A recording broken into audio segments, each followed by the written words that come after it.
Well, I'm up and going, and it looks like a beautiful day out there today. And first things first, the kid texted she needs a ride to school, so here I go to do that. Oops, I did that thing. Now I'm video clipping. I've been doing this a lot lately. Hopefully I'll put some background music to this, and I won't let Andy hear the conversation. But yeah, I've been backwards doing it. Backwards doing it. Yes. Why does it have to be 50?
So I just drove Yara to school. I love you! And yeah, came back here. It was good. Kobe, no, you're so special! And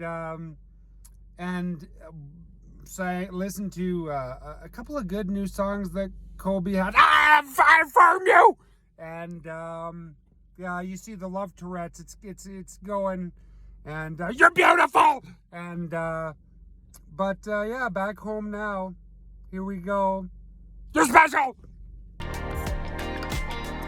I'm in the middle of a great devotional time right now, and I had a thought that I wanted to just throw out there, something for you to think about, baby.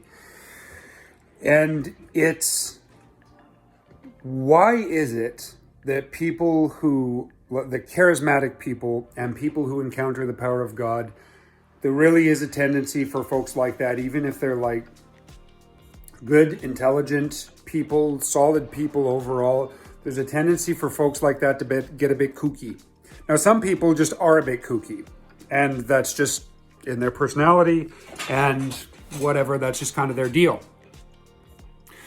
But the reason that charismatics tend to get a little bit kooky is because when you have a dramatic encounter with the power of God, and you realize the implications of the fact that your walk with God could include things that are biblical in scale, as far as, miracles, healings, dreams, revelations, visions, and just full-on supernatural experiences. It makes people question everything. It makes people look at everything they knew, all of their presuppositions, and say, if this can happen, if this is real in the way that I'm experiencing it, and to be sure, I believe it was Wittgenstein who said that a man with an experience is rarely at the mercy of a man with an argument. When you become a person with an experience with God, it can throw you off in as much as you question everything. You question everything.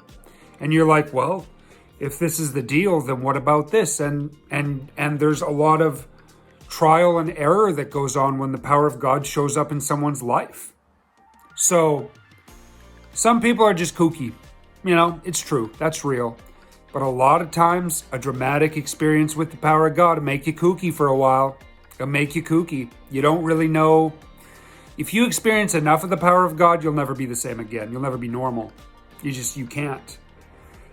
And if that seems counterintuitive, I present for your consideration the prophets. from all of the Old Testament prophets, really. I present Elijah. The camel hair, the belt, he comes in, he gives a message, and he's gone in the bush again. And the king just never kind of knows. He doesn't know what he'll be doing, and then Elijah's there. He's walking through Naboth's vineyard. He did something wrong, and Elijah's there waiting for him. This bushman with words from God. Sometimes it's just a shepherd. Sometimes it's a Levitical priest.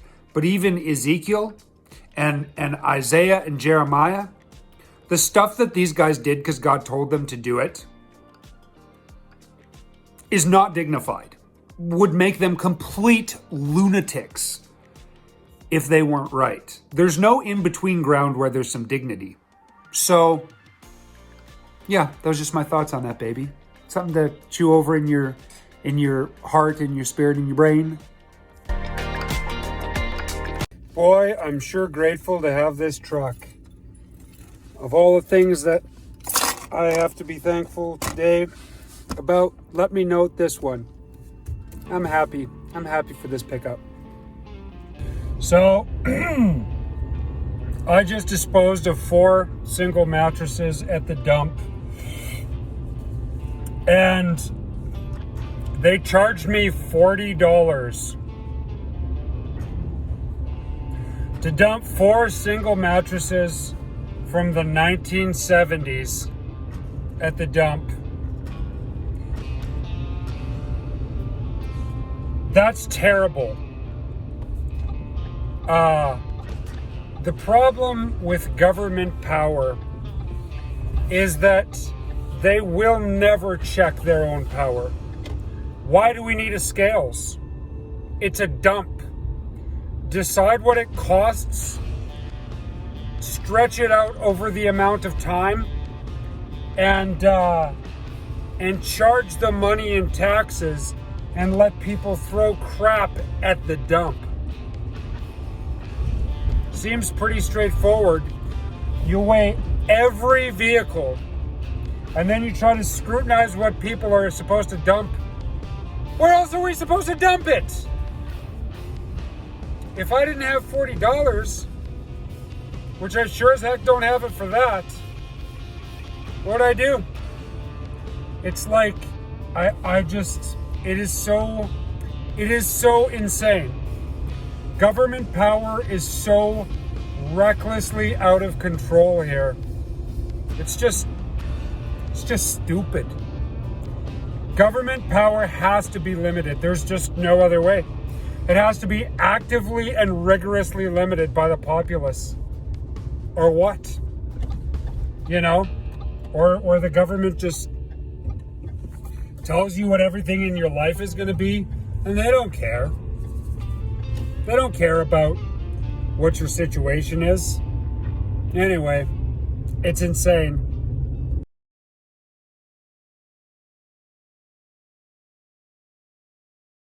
I'm stopped at an old haunt here on the way to Prince George. How about that? Hi, Hush Lake. It's been a minute now since I was stopping here to get some sleep after graveyard shifts. Memories. Goodbye, old friend. I used to live in a bad part of town.